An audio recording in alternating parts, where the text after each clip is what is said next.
ভেবেছিলাম হয়তো আরেকটু সহ্য করলেই সব শেষ হয়ে যাবে, কিন্তু মিনিটগুলো যেন ঘন্টার মতো দীর্ঘ লাগছিল। তো বন্ধুরা, আমি এখন শুরু থেকে পুরো সত্য ঘটনা তোমাদের সঙ্গে শেয়ার করব। ভিডিওটি শেষ পর্যন্ত দেখো, তাহলে পুরো কাহিনীটা কেমনভাবে এগিয়েছে সবটাই জানতে পারবে। বন্ধুরা, আমার নাম মেঘলা, বয়স ২০ বছর। আমি কলেজে পড়ি। আমার বাবা শিমুল দাস একটি ছোট প্রাইভেট কোম্পানিতে চাকরি করেন। প্রায় ১ বছর আগে আমার মা মারা গেছেন। মায়ের মৃত্যুর পর আমাদের সংসারটা হঠাৎ করেই ছোট হয়ে গেছে। এখন এই বাড়িতে শুধু আমি আর বাবা। মা চলে যাওয়ার পর সংসারের সব কাজ, দায়িত্ব আর সিদ্ধান্ত ধীরে ধীরে আমার কাঁধে এসে পড়েছে। রান্না, ঘর পরিষ্কার, কাপড় ধোয়া, বাজারের হিসাব সবই আমি করি। বাবা সকালে অফিসে যান, রাতে ফেরেন। আমাদের দেখা হয় সকালের নাস্তার টেবিলে আর রাতে ডিনারের সময়। বাবা নিজের ঘরে ঘুমান, আমি নিজের ঘরে। এই নিয়মটা মায়ের মৃত্যুর পর থেকেই চালু।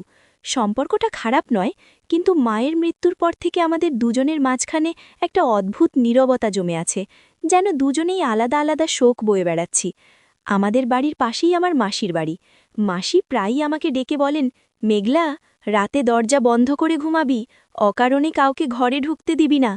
আমি প্রথমে এসব কথাকে খুব একটা গুরুত্ব দিইনি। ভেবেছি বয়স বাড়লে মানুষ বেশি ভয় পায়। কিন্তু মাসির চোখে যে অদ্ভুত চিন্তার ছাপ দেখতাম, সেটা আমাকে ভেতরে ভেতরে অস্বস্তি দিত। মায়ের মৃত্যুর কয়েক মাস পর থেকেই আমি লক্ষ্য করছিলাম, এই বাড়িটা রাত হলেই কেমন বদলে যায়। দিনের আলোয় সব স্বাভাবিক, কিন্তু রাত নামলেই যেন দেয়ালগুলো ভারী হয়ে ওঠে। বাতাসে একটা চাপা গন্ধ, নিস্তব্ধতার ভেতর অদ্ভুত একটা উপস্থিতি। প্রথম ঘটনার রাতটা ছিল খুব সাধারণ। রাতের ডিনার শেষ করে বাবা নিজের ঘরে চলে গিয়েছিলেন। আমি আমার ঘরে ঢুকে দরজা লাগিয়ে শুয়ে পড়েছিলাম। গভীর রাতে হঠাৎ আমার ঘুম ভেঙে যায়। কেন ভেঙেছিল সেটা আমি ঠিক বলতে পারবো না। শুধু মনে হচ্ছিল কেউ আমাকে দেখছে। ঘর অন্ধকার, জানালার পর্দা নড়ছে হালকা বাতাসে। ঠিক তখনই আমি দরজার নিচে একটা ছায়া দেখতে পেলাম। ছায়াটার গড়নটা অদ্ভুতভাবে পরিচিত, লম্বা সোজা হয়ে দাঁড়িয়ে থাকা। বুকের ভেতরটা কেঁপে উঠল। আমি বিছানায় শুয়ে শুয়েই দরজার দিকে তাকিয়ে রইলাম। কয়েক সেকেন্ড পর ছায়াটা নড়ল। মনে হলো কেউ দরজার সামনে হাঁটছে। আমার প্রথম ভাবনা ছিল বাবা, কিন্তু পরের মুহূর্তেই প্রশ্ন জাগল, বাবা কেন এই গভীর রাতে আমার ঘরের সামনে দাঁড়িয়ে থাকবে? আমি ডাকতে চাইলাম, কিন্তু গলা দিয়ে কোনো শব্দ বের হলো না। শরীরটা যেন অবশ হয়ে গিয়েছিল। ছায়াটা কিছুক্ষণ দাঁড়িয়ে থেকে ধীরে ধীরে সরে গেল। আমি সাহস করে উঠে দরজা খুললাম। করিডোরে কেউ নেই, বাবার ঘরের দরজাও বন্ধ। আমি নিজেকে বোঝালাম, হয়তো স্বপ্ন। কিন্তু সেই রাতের পর থেকে ঘটনাগুলো থামেনি। কোনো কোনো রাতে পায়ের শব্দ শুনতাম, কোনো কোনো রাতে মনে হতো কেউ দরজার হাতল ছুঁয়ে দেখছে, কিন্তু দরজা খুললে কিছুই নেই। প্রতিদিন সকালে বাবা একেবারে স্বাভাবিক, নাস্তা, অফিসের কথা, সাধারণ আলোচনা। তার আচরণে বিন্দুমাত্র অস্বাভাবিকতা নেই। একদিন আমি সাহস করে বাবাকে জিজ্ঞেস করলাম, বাবা, তুমি কি কখনো রাতে জেগে উঠো? বাবা একটু ভেবে বললেন, মাঝে মধ্যে। কেন? আমি আর কিছু বলিনি, কিন্তু তার চোখে আমি ক্ষণিকের জন্য একটা অদ্ভুত ছায়া দেখেছিলাম, যেন তিনি কিছু লুকাচ্ছেন। সেদিন বিকেলে আমি মাসির কাছে গেলাম, সব কথা খুলে বললাম। মাসি আমার কথা শুনে অনেকক্ষণ চুপ করে রইলেন। তারপর ধীরে বললেন, এই বাড়িটা শুধু দেয়াল আর ছাদ না মেঘলা, এখানে আগেও মানুষ থেকেছে। কেউ কেউ শোক সামলাতে পারেনি, তারা নিজেদের ছায়াকেই ভয় পেতে শুরু করেছিল। আমি বুঝতে পারছিলাম না মাসি ঠিক কী বোঝাতে চাইছেন। শুধু এটুকু বুঝেছিলাম, এই ঘটনাগুলো কাকতালীয় নয়। সেই রাতেই আমি সিদ্ধান্ত নিলাম, ভয় পেলে চলবে না।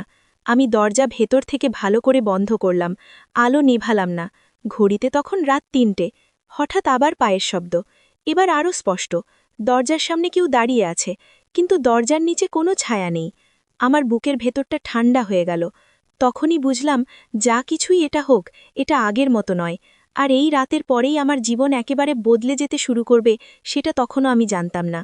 সেই রাতের পর থেকে আমার ঘুম যেন আর আগের মতো রইল না। শরীর বিছানায় থাকলেও মনটা সারাক্ষণ সজাগ থাকত। মাঝরাতে চোখ খুললেই প্রথমে দরজার দিকে তাকাতাম। দরজার নিচে কোনো ছায়া আছে কিনা, করিডোরে কোনো শব্দ হচ্ছে কিনা, এই সব দেখতে দেখতে ভোর হয়ে যেত। বাবা বিষয়টা বুঝতে পারছিলেন কিনা জানি না, কিন্তু কয়েকদিন পর তিনি নিজেই বললেন, মেঘলা, তুই কদিন ধরে ঠিক ঘুমাচ্ছিস না। কলেজের পড়াশোনাও যেন ঠিকমতো মনোযোগ পাচ্ছে না। আমি অর্ধেক সত্য বললাম। বললাম, মায়ের কথা খুব মনে পড়ছে। বাবা আর কিছু জিজ্ঞেস করলেন না, শুধু মাথা নেড়ে বললেন, সময় লাগবে। কিন্তু আমি জানতাম এটা শুধু শোক নয়, এর পেছনে অন্য কিছু আছে। এক সন্ধ্যায় হঠাৎ বিদ্যুৎ চলে গেল। পুরো বাড়ি অন্ধকার। জানালার বাইরে আকাশ কালো, বাতাস ভারী। বাবা তখনও অফিস থেকে ফেরেননি। আমি মোমবাতি জ্বালিয়ে বসেছিলাম। ঠিক তখনই রান্নাঘর থেকে একটা শব্দ পেলাম, যেন কেউ থালা সরাচ্ছে। আমার হাত কাঁপতে শুরু করল। আমি ধীরে ধীরে রান্নাঘরের দিকে এগোলাম। অন্ধকারের ভেতর কিছুই দেখা যাচ্ছিল না। হঠাৎ মনে হলো কেউ আমার পিছনে দাঁড়িয়ে আছে। আমি ঘুরে তাকালাম। কেউ নেই। কিন্তু সেই মুহূর্তে আমি স্পষ্ট বুঝলাম এই বাড়িতে আমি একা নই। সেদিন রাতে বাবা ফিরলেন দেরি করে। বিদ্যুৎ তখনও আসেনি। ডিনার সেরে আমরা আলাদা আলাদা ঘরে চলে গেলাম। ঘুমানোর কিছুক্ষণ পরেই আবার সেই পরিচিত অনুভূতি। দরজার বাইরে কেউ আছে। এবার শুধু ছায়া নয়, আমি স্পষ্ট নিঃশ্বাসের শব্দ শুনতে পাচ্ছিলাম, খুব কাছ থেকে। আমি দরজার কাছে গিয়ে দাঁড়ালাম। হাতল ধরতে গিয়েও থেমে গেলাম। মাসির কথা মনে পড়ল, দরজা খুলবি না।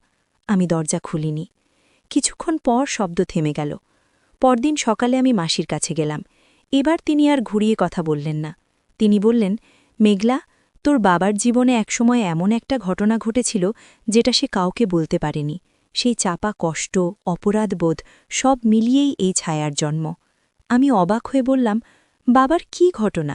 মাসি বললেন, তোর মায়ের অসুস্থতার সময় তোর বাবা নিজেকে দায়ী করত। ভাবত আরও আগে ডাক্তার দেখালে হয়তো সে বাঁচত। সেই অপরাধবোধ থেকেই এই বাড়িতে অদ্ভুত ঘটনা শুরু হয়। আমি প্রথমবার বুঝলাম এই ছায়াটা হয়তো বাইরের কিছু নয়, এটা আমাদের ভেতরের ভয়। সেই রাতে বাবার সঙ্গে কথা বলার সিদ্ধান্ত নিলাম। ডিনারের পর আমি সরাসরি বললাম, বাবা, তুমি কি নিজেকে কখনো খুব দোষী মনে করো? বাবা চমকে উঠলেন। কিছুক্ষণ চুপ করে থেকে বললেন, কেন হঠাৎ এসব প্রশ্ন? তখন আমি সব খুলে বললাম, ছায়া, রাতের শব্দ, মাসির কথা। বাবা দীর্ঘক্ষণ চুপ করে রইলেন। তারপর ধীরে বললেন, আমি ভেবেছিলাম এসব শুধু আমার মাথার ভেতরে। তিনি বললেন, মাঝরাতে তিনি নিজেও কখনো কখনো মনে করেন কেউ তাকে দেখছে, পরিচিত মুখে। সেই মুহূর্তে আমরা দুজনেই বুঝে গেলাম এই রহস্য একা আমার নয়, এই বাড়িরও নয়। এটা আমাদের দুজনের মনের গভীরে গেঁথে থাকা এক অদ্ভুত অন্ধকার। সেদিন রাতে আমরা সিদ্ধান্ত নিলাম, আর চুপ করে থাকব না। যা কিছুই হোক, আমরা মুখোমুখি হব। আমি আমার ঘরের দরজার সামনে একটা ছোট আলো জ্বালিয়ে রাখলাম। বাবাও নিজের ঘরে আলো জ্বালালেন। রাত গভীর হতে লাগল। হঠাৎ আবার পায়ের শব্দ। এবার করিডোরে আলো জ্বলে উঠতেই আমি দেখলাম দেওয়ালের গায়ে একটা ছায়া নড়ছে। কিন্তু সেখানে কেউ নেই। ছায়াটা যেন নিজের ইচ্ছে মতো চলাফেরা করছে। আমার শরীর শিউরে উঠল। বাবা আমার ঘরে এসে দাঁড়ালেন। বললেন, ভয় পাস না। ঠিক তখনই ছায়াটা দেওয়াল থেকে মেঝেতে নেমে এলো। আকার বদলাতে লাগল। পরিচিত অবয়ব, কিন্তু বিকৃত। আমরা দুজনেই স্থির হয়ে তাকিয়ে রইলাম। আলোয় ছায়াটা কাঁপতে লাগল। তারপর ধীরে ধীরে মিলিয়ে গেল। সেই রাতের পর বাড়িটা যেন আরও অস্থির হয়ে উঠল। আমি বুঝতে পারছিলাম এটা কেবল শুরু। সামনে আরও ভয়ঙ্কর সত্য অপেক্ষা করছে। সেই ঘটনার পর থেকে আমাদের বাড়ির ভেতরের পরিবেশটা আর আগের মতো রইল না। যেন দেওয়ালগুলো আমাদের কথা শুনছে, নিঃশ্বাস নিচ্ছে। দিনে সবকিছু স্বাভাবিক মনে হলেও রাত নামলেই অদৃশ্য একটা চাপ নেমে আসত। বাবা অফিস থেকে ফিরলেও আগের মতো কথা বলতেন না। আমিও কলেজে গেলেও মন বসাতে পারতাম না। ক্লাসরুমে বসে জানালার বাইরে তাকালেই মনে হতো কেউ দূর থেকে আমাকে দেখছে। একদিন রাতে ডিনার শেষে বাবা হঠাৎ বললেন, মেঘলা, আজ আমার ঘুম আসছে না। আমি চমকে তাকালাম। তিনি আগে কখনো এমন কথা বলেননি। আমি বললাম, আমারও না। সেই রাতে আমরা দুজনেই জেগে রইলাম। আলো জ্বালানো ছিল। ঘড়ির কাঁটা ধীরে ধীরে রাত ১২টা, ১টার ঘর পার করছিল। হঠাৎ করিডোরে একটা মৃদু শব্দ হল, খুব পরিচিত শব্দ, কারো খালি পায়ে হাঁটার। আমি আর বাবা একসাথে তাকালাম। শব্দটা বাবার ঘরের দিক থেকে আসছে, কিন্তু বাবা তো আমার পাশেই বসে। আমার শরীর ঠান্ডা হয়ে গেল। শব্দটা ধীরে ধীরে আমার ঘরের দিকে এগোতে লাগল। এবার আর ছায়া নয়, যেন স্পষ্ট উপস্থিতি।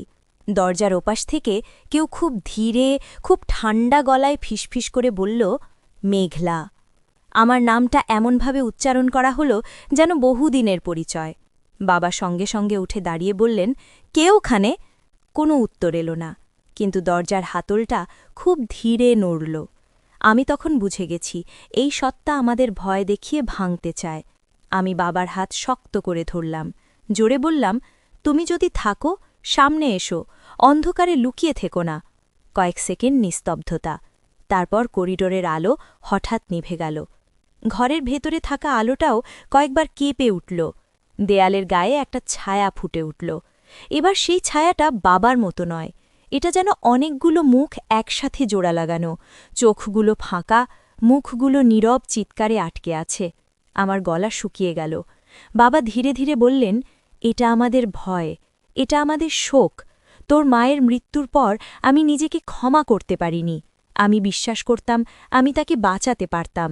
হয়তো এই অপরাধবোধ থেকেই ও জন্ম নিয়েছে। ছায়াটা বাবার কথায় কেঁপে উঠল, যেন কথাগুলো ওর গায়ে আঘাত করছে। আমি তখন বুঝলাম এটা শুধু ভয় দেখানো কোনো জিনিস নয়, এটা আমাদের অস্বীকার করা কষ্টের রূপ।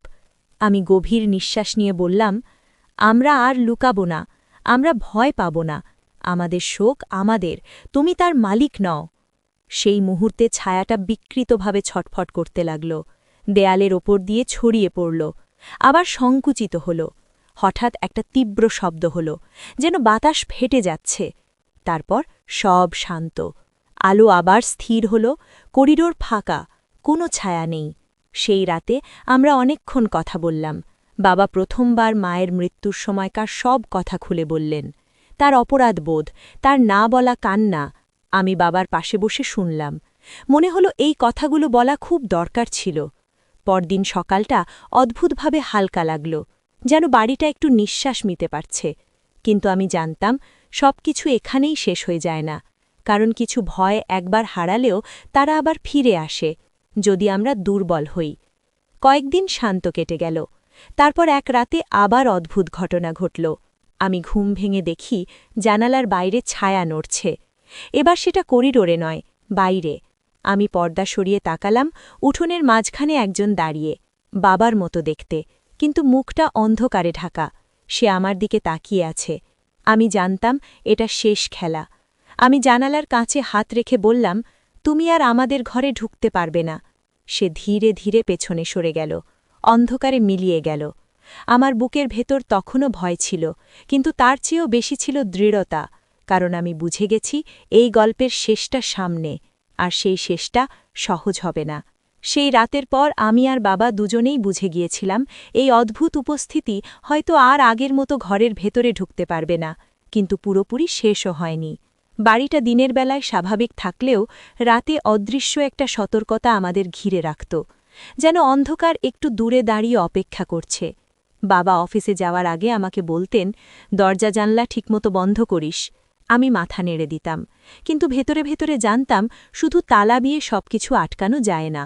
কয়েকদিন পর মাসি আবার এলেন। তিনি ঘরের চারপাশ দেখে ধীরে বললেন, এখন বাড়িটা আগের চেয়ে শান্ত, কারণ তোমরা ভয়কে স্বীকার করেছ। কিন্তু মনে রেখিস, ভয় কখনো মরে না, শুধু দুর্বল হয়। সেদিন রাতে আমি জানালার পাশে বসে অনেকক্ষণ বাইরে তাকিয়েছিলাম। আকাশ মেঘলা, বাতাস থমথমে। হঠাৎ আমার মনে হল উঠোনের শেষ প্রান্তে কেউ দাঁড়িয়ে আছে। এবার আর ভয় পেলাম না। আমি বুঝে গেছি এই উপস্থিতির প্রকৃতি। এটা কোনো মানুষ নয়, আবার পুরোপুরি অতিপ্রাকৃতও নয়। এটা আমাদের কষ্টের ছায়া। আমি ধীরে জানালা খুলে বললাম, যদি কিছু বলতে চাও বলো। অন্ধকারের ভেতর থেকে একটা ফিসফিস শব্দ এলো। স্পষ্ট কথা নয়, কিন্তু অনুভূতিটা পরিষ্কার। অভিযোগ, না বলা দুঃখ, অপরাধবোধ। আমি চোখ বন্ধ করে বললাম, আমরা আমাদের কষ্ট মেনে নিয়েছি, তোমার আর এখানে থাকার দরকার নেই। কয়েক সেকেন্ড পর বাতাস হালকা হয়ে গেল, উঠোন ফাঁকা। সেই রাতের পর আর কখনো বাবার মতো ছায়া দেখিনি। মাস কেটে গেল, বাড়িটা আবার ধীরে ধীরে আমাদের হয়ে উঠল। বাবা আগের চেয়ে বেশি কথা বলেন, আমি কলেজে মন দিতে পারি। মায়ের স্মৃতি এখন আর ভয় হয়ে ফিরে আসে না, বরং শক্তি দেয়। কিন্তু আজও মাঝে মধ্যে গভীর রাতে ঘুম ভেঙে গেলে আমি জানালার দিকে তাকাই। অন্ধকারে কিছু আছে কিনা দেখার জন্য নয়, বরং নিজেকে মনে করিয়ে দেওয়ার জন্য। ভয় তখনই শক্তিশালী হয় যখন আমরা তাকে অস্বীকার করি। আর যদি কোনোদিন আবার অন্ধকারে পরিচিত কোনো মুখ ভেসে ওঠে, আমি জানি এবার আর আমি পালাব না, কারণ এই বাড়ি, এই জীবন, এই গল্প সবকিছু এখন আমার নিয়ন্ত্রণে। বন্ধুরা, সব রহস্যের শেষ হয় না, কিছু রহস্য আমাদের সঙ্গেই থেকে যায়, শুধু আমাদের বদলে দেয়। আর এই গল্পটা তারই প্রমাণ। তো বন্ধুরা, আজকে এখানেই বিদায় নিচ্ছি, দেখা হবে অন্য কোনো ভিডিওতে।